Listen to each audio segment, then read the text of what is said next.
Bonjour, bonjour. D'abord, je remercie l'équipe d'Afravi pour l'intérêt que vous portez sur ce petit programme d'une petite association d'un petit pays. Ça prouve que en matière de lutte contre le VIH, tout le monde peut apporter sa pierre à l'édifice.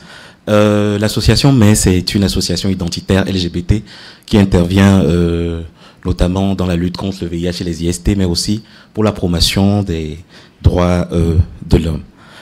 Permettez-moi deux points de contexte avant de rentrer dans le vif du sujet. Au Togo, l'épidémie est de type généralisé. Nous avons une prévalence de 2,5%.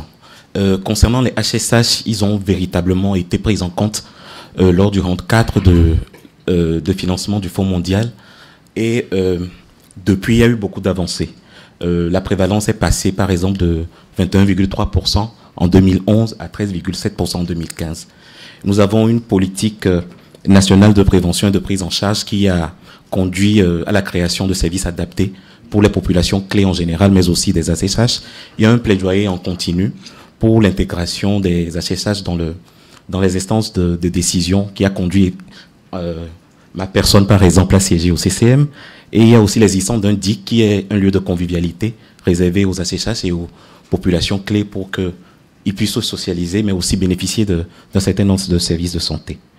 Concernant l'aspect légal, les dispositions légales, le Togo pénalise les relations entre individus de même sexe, au même titre que la plupart des pays africains. Cette loi a été renforcée en 2015 où les amendes sont passées de 300 000 à 3 millions et la peine d'emprisonnement de 3 mois à 3 ans. Nous ne sommes pas dans une homophobie institutionnalisée comme le cas du Nigeria où il y a clairement une volonté d'aller à la chasse aux gays. Excusez-moi, c'est l'activiste qui est en train de parler. Mais le contexte socio-culturel a beaucoup plus son poids à faire dans la discrimination, la stigmatisation ou bien les violences que peuvent expérimenter les HSH au Togo. Donc il en résulte comme évidemment une situation de vulnérabilité au sein de la communauté. Comment nous en sommes venus à créer un programme de santé mentale? Au début, on n'y connaissait rien. Mais c'est nos pères éducateurs qui sont sur le terrain au plus proche de la communauté, les médiateurs, qui nous ont fait remonter des propos des membres de la communauté sur le fait qu'ils se disaient déprimés, angoissés, stressés, sans pour autant avoir la définition scientifique de ce que ça voulait dire. Et puis aussi, nous avons constaté que les nouveaux infectés au sein de la communauté, c'était des gens qui connaissaient très bien les dispositifs pour ne pas être infectés ou bien ne serait-ce que bénéficier d'une prophylaxie post-exposition, par exemple. Donc, nous sommes dit, est-ce qu'il pourrait y avoir une relation entre la détresse psychologique de notre communauté ou bien des membres de notre communauté avec le fait qu'il y ait encore beaucoup plus d'infections. Nous avons décidé de faire alors une étude, enfin une enquête au sein de la communauté, un questionnaire que nous avons fait administrer par les médiateurs et les pères éducateurs a permis, par exemple, de voir la connaissance en matière de prévention.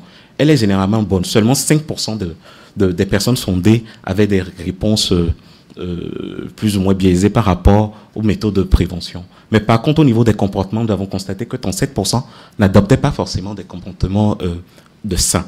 Dans le comportement sain, je mets le port du préservatif, savoir son statut sérologique et tout ça.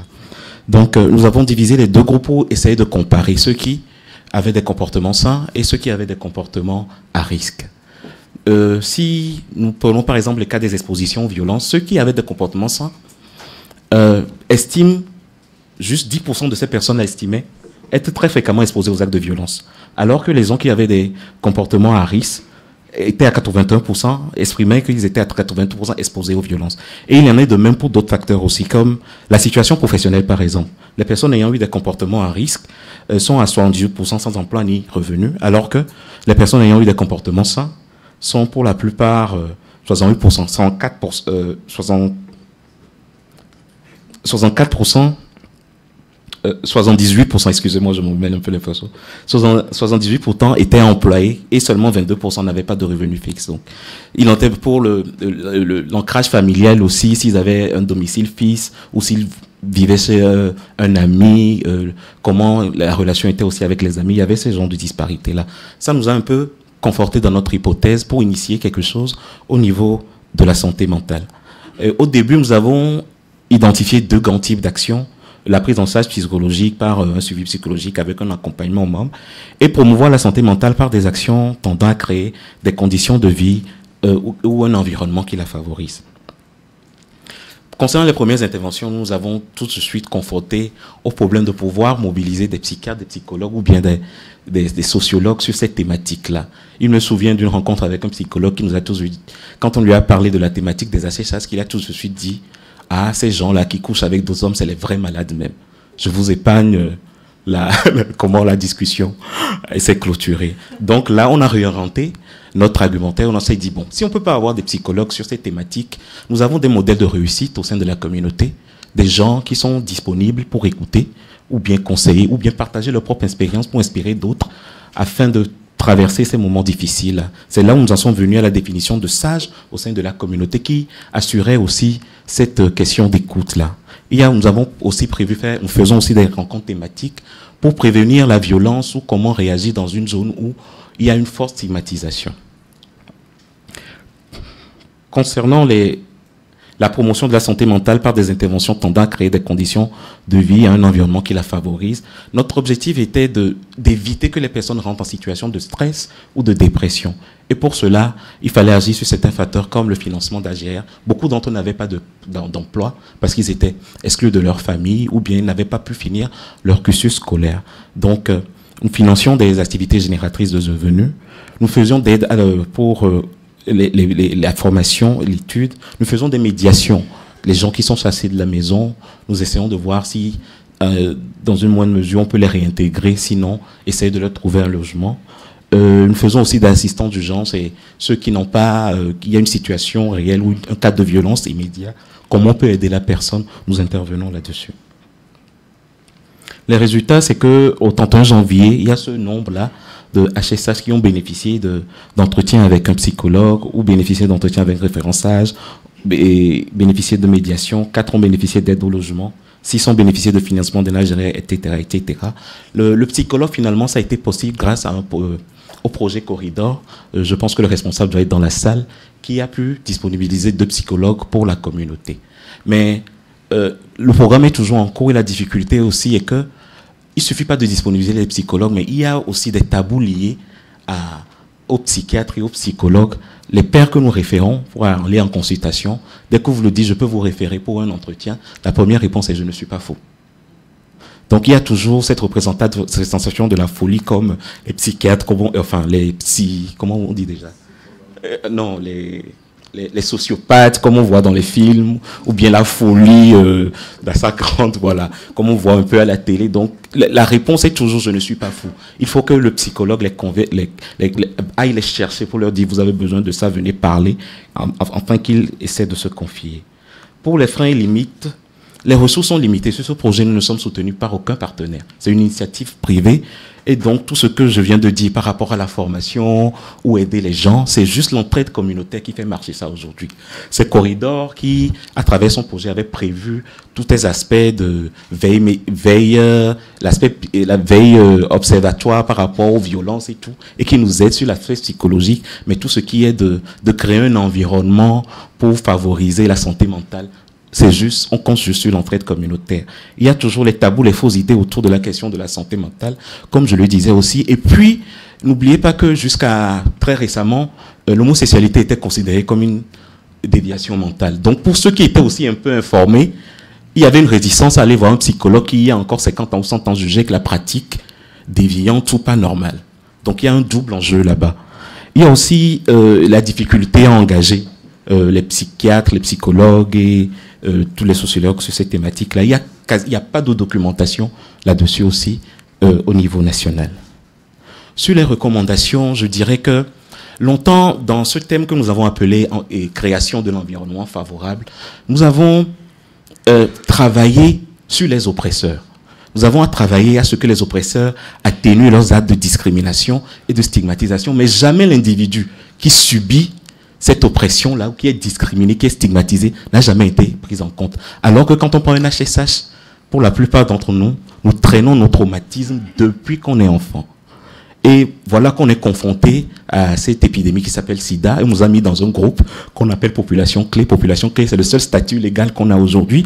Mais cette terminologie même, moi je dis que c'est stigmatisant parce que le reste de la population dit le gros du virus est avec eux. Donc c'est eux qui sont la menace aujourd'hui. Donc il est temps de remettre l'individu au sein de nos interventions. L'individu en tant que personne subissant ces actes de stigmatisation et de discrimination. Nous avons fait, dans le cadre de ce programme-là, nous faisons des rencontres et des groupes de parole et nous discutons.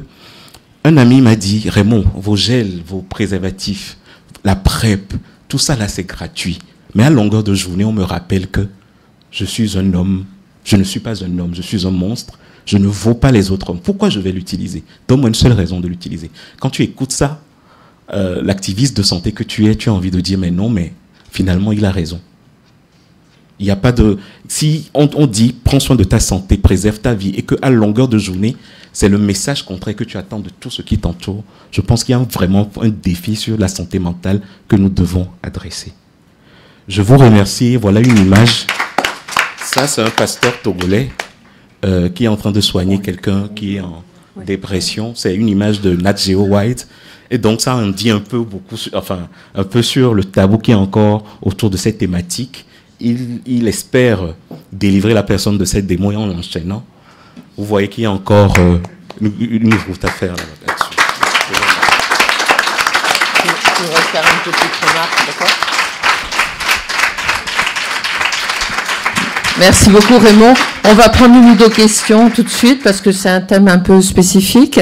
Moi, je voudrais juste faire une petite observation, c'est-à-dire je trouve que quand même il y a une incroyable discrimination et stigmatisation sur même l'idée de la folie.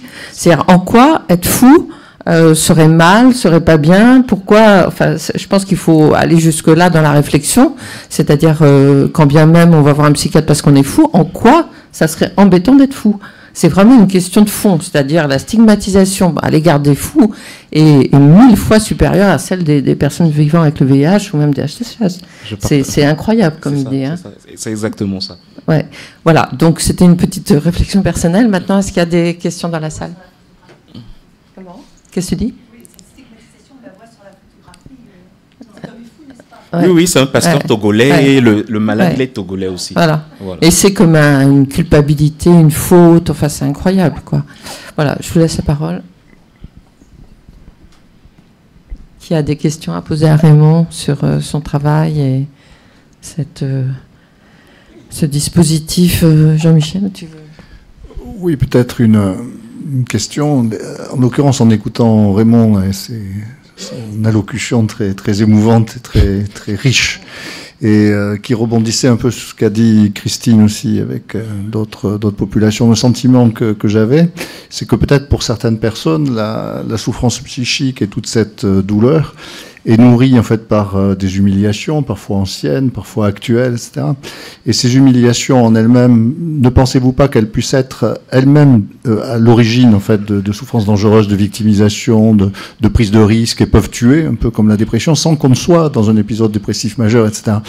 Et la deuxième question qui va de pair, c'est ça justifie à ce moment-là en termes d'action de première ligne, une action communautaire, ne serait-ce que d'aider ces personnes à mesurer qu'ils ne sont pas seuls, qu'ils sont entourés de gens qui partagent leurs problématiques, et pour une fois ne pas se sentir rejeté quelque part peut peut-être permettre pour certains en tout cas d'éviter d'avoir accès à la médicalisation, surtout dans un contexte de rareté en fait des ressources.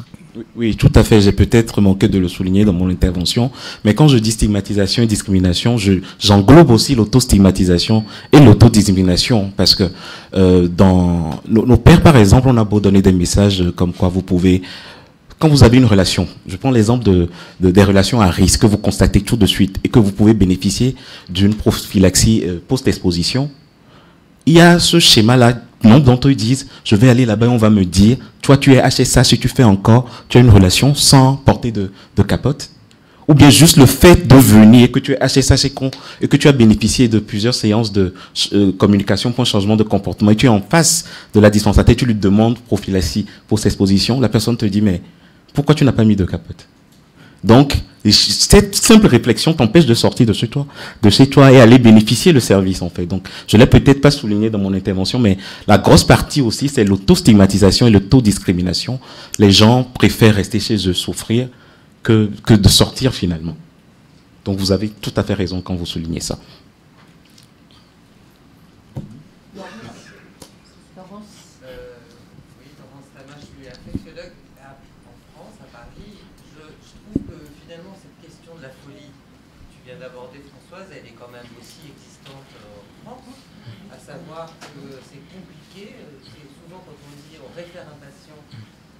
Ou au psychiatre, le patient répond souvent « je ne suis pas fou voilà. ». Donc c'est quand même une question, la question universelle de la folie. Et je trouve que peut-être que la le micro. À l'aide. Merci. Oui, je rebondissais sur ce que disait Françoise Lina, à savoir la question de la folie. Et je disais que la folie... et la peur de cette folie, c'est une question qui est universelle, puisque moi, clinicienne à Paris, j'ai toujours cette réticence des patients à ne pas vouloir aller voir le psychologue ou le psychiatre par peur de cette folie. Je trouve que quand même vous apportez aujourd'hui, tous réunis, une réponse à ça, à savoir sensibiliser les acteurs de santé, les patients sur qu'est-ce que la dépression, qu'est-ce que l'anxiété, qu'est-ce que la folie, et finalement, comme tu l'as dit ce matin, donner la place à une réunion autour de la santé mentale est, à mon avis, le premier pas nécessaire à justement faire évoluer les mentalités. Enfin, je reviendrai sur je ne sais pas qui a abordé tout à l'heure aussi, j'ai une autre remarque sur il faut quantifier. Il faut pouvoir, nous médecins en tout cas, pouvoir décrire la dépression, et notamment dans les pays du Sud, puisque je sais qu'on a, avec mes confrères du Burkina et nous à Paris, essayé de travailler sur la dépression et l'anxiété dans les pays du Sud. Et ce qui nous a été opposé, c'est vous n'avez pas les références, vous pouvez pas, il faut bien savoir de quoi on parle. Il n'y a pas d'évidence en fait. Voilà, il n'y a pas d'évidence. Et du coup, ça a été très décrit aux États-Unis, en France c'est reconnu, mais en Afrique finalement, il n'y a pas d'échelle de dépression et d'échelle d'anxiété.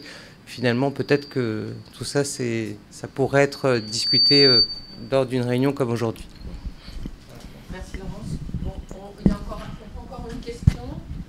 Ça va? Il n'y a plus de... Et ensuite, on passe à la communication suivante. Attendez, une question encore de monsieur là. Christine. Merci. C'est le corridor. Merci Raymond, merci aussi pour cette brillante présentation. Je suis Augustin, je viens du Togo également. Je pense que ce sujet-là, c'est important pour les différents acteurs que nous sommes ici présents, les partenaires, les organisations également qui sont présentes, de pouvoir véritablement adresser cette solution au problème de souffrance psychologique, d'ancienneté, de stress, que ce soit au niveau des PVVH en termes d'estime de soi ou au niveau des HSA. Je pense que c'est fondamental. Nous ne pouvons pas mener une prise en charge globale sans prendre en compte. Nos pays sont très lents à pouvoir quand même apporter des solutions précises à ces genres d'initiatives. Si je prends mon Togo, c'est maintenant que le TAT togolais ou le ministère de la Santé a commencé par disponibiliser des psychologues dans les structures de soins, notamment publics. Les associatifs ont eu à faire d'énormes efforts en disponibilisant ces personnes-là, ces ressources-là. On les forme, comme le professeur l'a dit, mais quel est également l'engagement de l'État, de nos États, à pouvoir utiliser ou mettre à contribution, utiliser, ce n'est pas le bon terme, mettre à contribution ces ressources-là pour nous accompagner. Nous sommes tous en détresse psychologique, nous tous qui sommes ici. Nous tous qui travaillons aux côtés de ce drame qu'est le VIH, de ce drame qu'est, à la limite, l'homosexualité, où nous entendons du n'importe quoi, nous-mêmes nous sommes stigmatisés. Est-ce que vous voyez? Je pense que l'apport et ces genres d'initiatives, mettons le pied dans le plat, parlons-en dans nos différents pays, on commence par en parler, et lorsque nous allons développer les programmes, vous qui êtes ici, au NUSIDA, d'autres acteurs, faites-en le plaidoyer pour que dans les prochaines subventions des différents partenaires et fondations, qu'on puisse prendre en compte ces genres d'aspects en termes d'offres de services au sein de nos différentes organisations. Les psychiatres, nous en avons besoin, les psychologues, nous en avons besoin, et je pense que ces genres d'initiatives de la grande sœur et de mon jeune frère qui a parlé, c'est important. Merci pour ce travail extraordinaire que vous êtes en train de faire. Ne vous lassez jamais pour pouvoir amener nos problèmes, nos soucis sur la place publique. Comme on le dit chez moi, c'est le peureux qui crie et on lui vient en aide. Merci.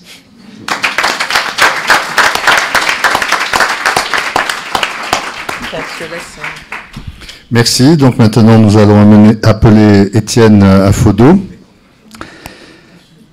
qui va nous présenter une intervention sur les pratiques culturelles. En l'occurrence, Étienne est médiateur psychosocial sur le site de prise en charge du centre hospitalier départemental du Zou.